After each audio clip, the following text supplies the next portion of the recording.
بسم الله الرحمن الرحيم، والصلاة والسلام على أشرف المرسلين سيدنا محمد صلى الله عليه وسلم. ازيكم حبايبي؟ عاملين ايه؟ تكونوا بخير والصحة وسلامة وسعادة يا رب. النهاردة هنعمل فيديو مميز جدا جدا وسهل وسريع وخطير جدا. لا هو قراقيش ولا هو بسكويت، طعمه خطير خطير خطير، الكل هيحبه. مكوناته موجودة في كل بيت، بس يا ريت تتابعوا للفيديو للآخر وتشوفوا المكونات. عندنا بولة هنحط فيها كوبايتين لبن، هنمشي واحدة واحدة وتشوفوا الخطوات. وهنحط فيها 3 معالق سكر، وهنحط فيها بيضتين نكسرهم بدرجة حرارة الغرفة، واللبن دافي زي دمعة العين زي ما انتوا شايفين كده.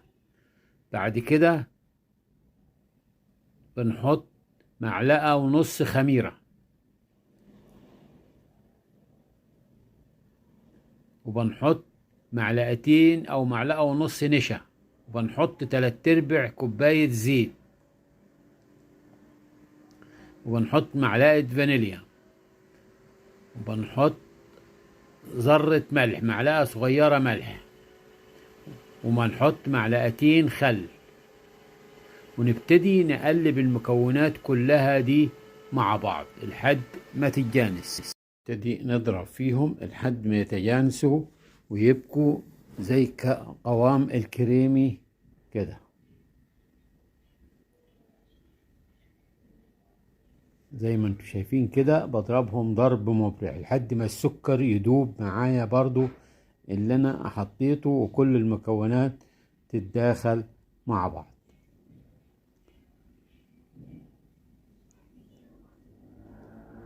بعد كده بنروح نجيب الدقيق ونجيب المنخل بتاعنا ونحط الماء فيها، ونبتدي ننخل الدقيق زي ما انتوا شايفين كده. وما نحطش، عندنا كيلو دقيق، بنبتدي ننخله واحدة واحدة، شوية شوية كده، وننخله لحد ما نخلص الكمية كلها.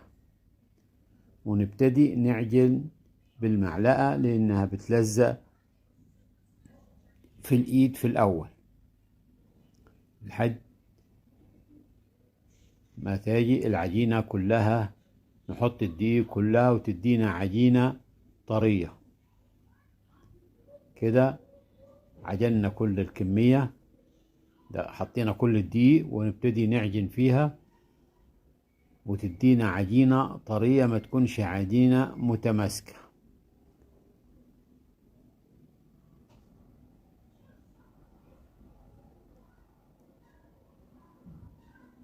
واحنا ما بنعجنش، احنا بنحاول نلم العجين على بعضه، لان احنا ما بنعجنش العجين.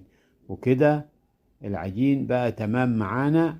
هنسيبه يرتاح لمدة حوالي 5 دقايق،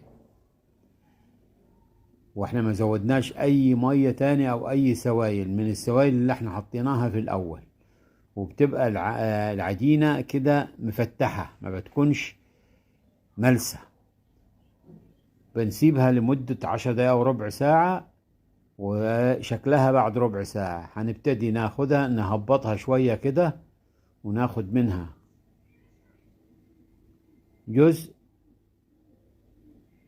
ونجيب نحطها على الجزء ونبتدي نفردها زي ما انتوا شايفين كده. بنبتدي نفردها تدينا سمك معين، سمك خفيف ما يكونش يعني تقيل. ونبتدي نرش سكر على نص الحتة اللي احنا، نص العجين اللي احنا عملناه، ونيجي نقلب عليه النص التاني، ونبتدي نساويه كده، وناجي نبتدي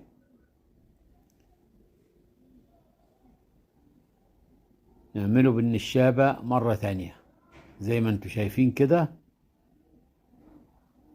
بناخد النص التاني برضو بنرشله كده السكر، ونجيب النص التاني ونحطه عليه،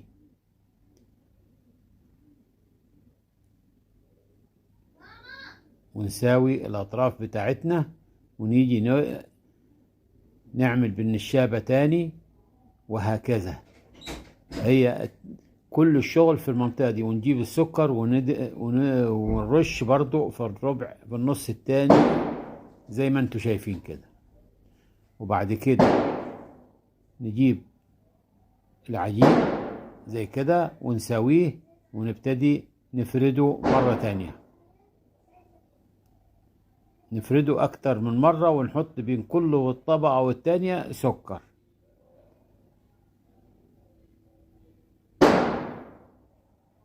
اهو زي ما انتم شايفين. دي آخر مرة هنحط فيها، ونبتدي نفردها مرة تانية. دي صواريخ بقى اللي بتضرب. كل سنة وانتم طيبين عشان رمضان. والوصفة دي احتفظوا بيها لرمضان، جميلة جدا جدا، وهتتبسطوا منها. وكل اللي هيشوفها عندك هيقولك انت عملتيها ازاي. هنجيب القطاعة او نجيب سكينة، ونبتدي نقطعها قطع متساوية، ونرصها على صاج مدهون دهن خفيف زيت. نقطعها كده اهو زي ما انتم شايفين.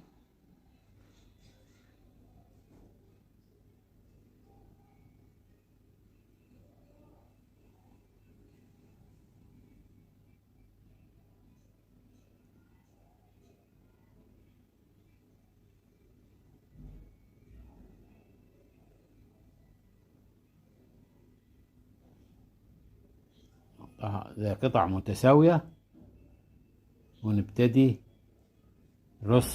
رصها في الصاج، ونبتدي نقطع الجزء الثاني.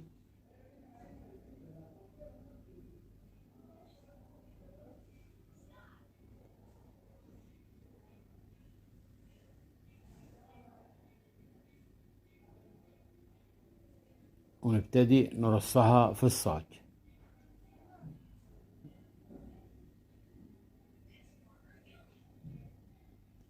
بس طعمها خطير خطير خطر، احسن من البسكويت وما بتتزعش. يعني طعمها، يعني انت لو قعدت عليها ممكن تخلصي الكيلو ده من حلاوتها وطعامتها. فأتمنى تجربوه وتقولوا لي رأيكم. أكمل وأرجع لكم تاني. كده كملنا كل الكمية. هندخلها على طول برضو بدون ما بتخمرش. هندخلها على فرن حامية 200، وبمجرد بعد 10 دقايق بنوطي الفرن ل180 درجة لحد ما تاخد معانا اللون ده. هتطلع معانا بالشكل ده. اللهم صل على النبي.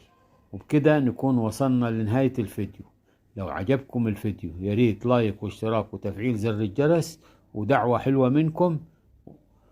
ونشوف بقى ايه بعد ما رصيناه وعملنا كوباية الشاي شكلها عامل ازاي. اهو بنعملها، تحط كوباية شاي وقت الفطار او وقت بعد العصر كده، لما الواحد يقوم من النوم يحب ياكل حاجة بعد الغداء. فطعمها خطير خطير خطير خطير. والطبقات بتبقى ظاهرة زي ما انتوا شايفين كده.